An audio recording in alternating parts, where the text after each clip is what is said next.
Ang sagot sa mga tanong na ito ay ating matatagpuan sa mga pagbasa ngayong ikalimang linggo ng pagkabuhay. Una, sa alin kinukumpara ang ating pananatili sa Panginoong Hesus? Wala pa akong tanong, mayroon na kayong sagot. sa Ebanghelyo ayon kay San Juan. Bakit? Paano kinukumpara dyan ang ating pananatili? Kaya kinukumpara sa mga sanga na nananatili sa puno ng ubas. Kung ang sanga ay putol sa puno, anong mangyayari sa sanga? Mamamatay. Ganyan din kapag tayo ay nawalay, hindi nananatili sa ating Panginoong Jesus. Tayo ay patay. Tama? So, ikalawa, antayin muna niyo yung tanong bago sagot. Ikalawa, paano mangyayari ang ating pananatili sa ating Panginoong Jesus? Sa tanong na ito, sa aling pagbasa natin, matatagpuan ang sagot. Very good. Sa ikalawang pagbasa. Mula sa unang sulat ni Apostol San Pablo. Bakit? Ano bang sinasabi sa ikalawang pagbasa? Ang sumusunod sa mga utos ng Diyos ay nananatili sa Diyos. So masasabi rin natin na ito, kung tayo ay nananatili, ay sumusunod sa utos ng Diyos, nananatili sa atin ang Panginoong Jesus. Dahil ang ating Panginoong Jesus ay Diyos. So yan, paano tayo mananatili sa ating Panginoon? Sundin natin yung mga utos. Ang pagsisimba ba, utos ng Diyos? O, di ibig sabihin, nananatili kayo kay Lord. No? O, yan ang isang prueba, no? Ikatlo, paano natin malalaman na tayo ay nananatili sa ating Panginoon?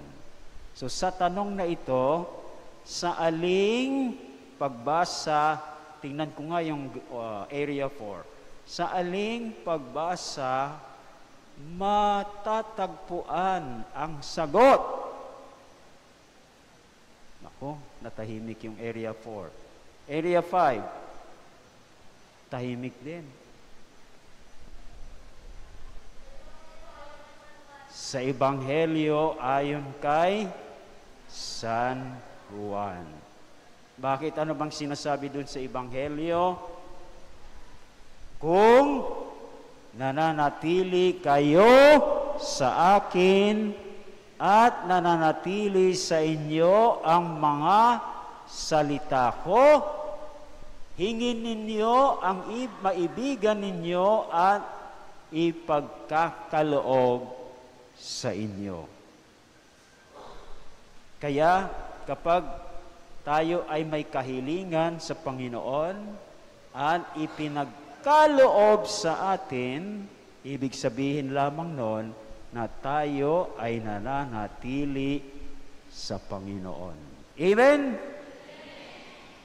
O, ikaapat, ano ba yung, ano ang magiging resulta ng ating pananatili sa Panginoon? So sa tanong na ito, sa aling pagbasa natin matatagpuan ang sagot? O, area 4 uli. Ha? Very good. O, at least nakasagot na yung area 4. No? Sa mabuting balita. Ha? Ano ba yung nasasabi sa mabuting balita? Na nalalaman natin ang magiging resulta? Manatili kayo sa akin at ako sa inyo at mamumunga kayo ng sagana. Ano yung masaganang ibubunga nito? Kabutihan. Kung tayo ay nananagana sa kabutihan, nananatili tayo kay Jesus. Yan ang nangyari kay Saulo. O, saang pagbasa si Saulo? Unang pagbasa mula sa mga gawa ng apostol. Nababanggit dyan ang 4. Subalit, 2 lang ang ating babanggitin. Ang una, di ba, si Saulo ay inuusig ang simbahan. Tama? Pinadadakip niya yung mga Kristiyano, ipinabibilanggo, tinotorture, pinapatay. Bakit mo ito si Saulo na yon? Pero siya ay nagbago, at nung nagbago siya, naging alagad ni Jesus. At nung naging alagad siya, siyempre ni Jesus, nanatili siya kay Jesus. Tama?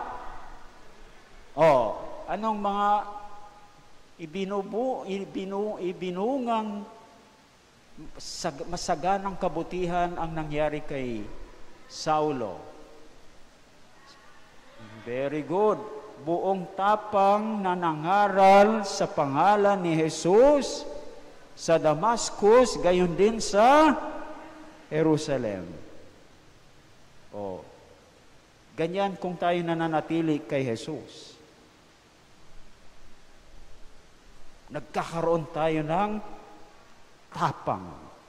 Mayroon ba kayong tapang? Tapang na mangaral? Edi nasa inyo, nananatili kayo kay Jesus. At ang ikalawa, dahil hindi na taga-usig ng simbahan, si Saulo, anong nangyari? Nagkaroon ng kapayapaan at katahimikan sa mga Kristiyano sa aling mga lugar? Sa Judea, Galilea, at Samaria. So ganyan ang nangyayari kapag nananatili tayo sa ating Panginoong Hesukristo. Nagdadala tayo ng kapayapaan. Kayo ba'y nagdadala ng kapayapaan? Lakasan nyo, opo ba o hindi? Very good. So, ibig sabihin, nananatili kayo kay Jesus. So, ilan ang palatandaan natin ng ating pananatili sa ating Panginoong Jesus? Number 1, tayo ay sumusunod sa mga utos ng Diyos. Pangalawa, kapag mayroon tayong hinihiling sa Panginoon, ay kanyang ipinagkakaloob. At nagbubunga tayo ng saganang kabutihan.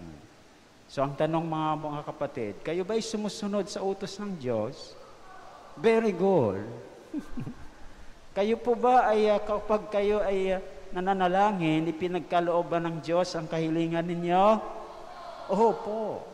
At kayo ba'y nagbubunga ng saganang kabutihan? Ay di kung gayon, siguradong sigurado na kayo nga ay nananatili sa ating Panginoong Jesus. Amen? Hallelujah!